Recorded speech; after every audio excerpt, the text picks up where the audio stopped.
The Augustana College Football Report is brought to you by Sanford Health.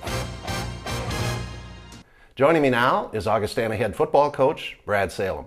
Well, Brad, great to have you on Augustana Sportscene again. A lot to talk about in tonight's show, but to begin with, let's back up. And the Vikings came into fall camp in early August. Talk about camp. Yeah, we started up August 7th, and so it's an early start for our football season as we got our first game under our belt last week. And it was just great from a logistical standpoint to be in the stadium and the conveniences of just staying on campus and having field turf and all the different things, I guess, that you deal with day to day. Well, the camp went well, I know, and the Vikings got kind of an early start to the season.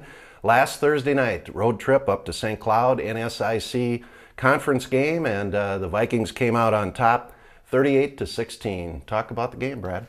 Well, it's always tough to start on the road, but I don't think we'd want it any different in a very good opponent in St. Cloud, who's ranked second preseason in the North Division. And so we had to go up there and play well. You're always curious, I guess, first game, you know, all the little things that can happen and just new guys playing. And so we came out on top, and it's really neat to see some of the new guys really step up and play well last Thursday. Well, it was a great victory. So let's break it down. Let's talk first about the offense. Well, I think offensively it's great to see Luke Butler come out of his shell. And, you know, he had some injuries that he battled last year a little bit, but to be able to throw 5 touchdowns, which he only threw 12 all year last year. And our MVP was Sam Holson, who had 5 catches for over 140 yards and 3 touchdowns. So it's neat to see those two connect and Sam kind of come out, have a coming out party up at St. Cloud.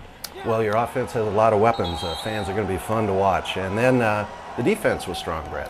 Well, defensively, he played very well overall, and you know had 7 3-and-outs, which really forced them and you know to get off the field and give us field position, you know, along with a block punt on special teams. But Chris Janish led us with 17 tackles and was our leading producer as far as points. And Brandon McMichael, it's great to have him back, had 2 sacks, and so they played very aggressive and played very well as a unit.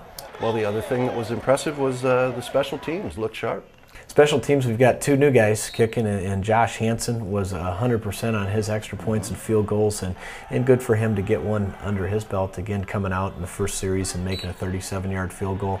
And then Isaac Jorgensen out of Sioux Falls Roosevelt is started at tight end in the game with an injury to Anthony Schad, but was also our punter and did a nice job averaging over 40 yards and had a great punt at the end of the game to pin him inside the 5. Well, the team looked sharp, and it was a super first win for the Vikings and a conference win, which is always important too.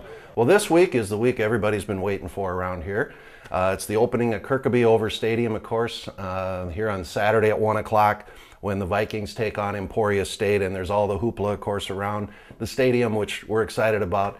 But we do have a football game. So, Brad, let's talk about Emporia. That's the one part you hope you don't forget. And getting a chance to break down Emporia, it's a very good football team. And they got some nice transfers from Division I schools and junior colleges in and to replace some guys that they missed or lost last year. And so it'll be a great opponent. And it's exciting to get into Kirkeby-Over Stadium. And, you know, I just don't know if we as players and coaches understand what game day will be like. We can't visualize that until we actually see it Saturday.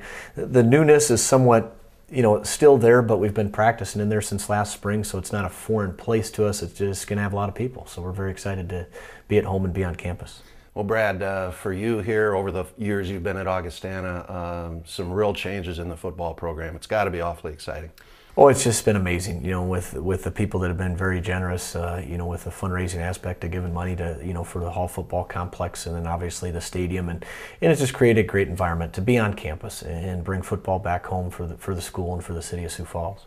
Well, the Augustana Vikings are an exciting team. So, fans, if you don't have a ticket yet, get one for Saturday. You'll have some fun. Good luck, Brad. Thanks, Bill. The Augustana Volleyball Report is next. We'll be right back.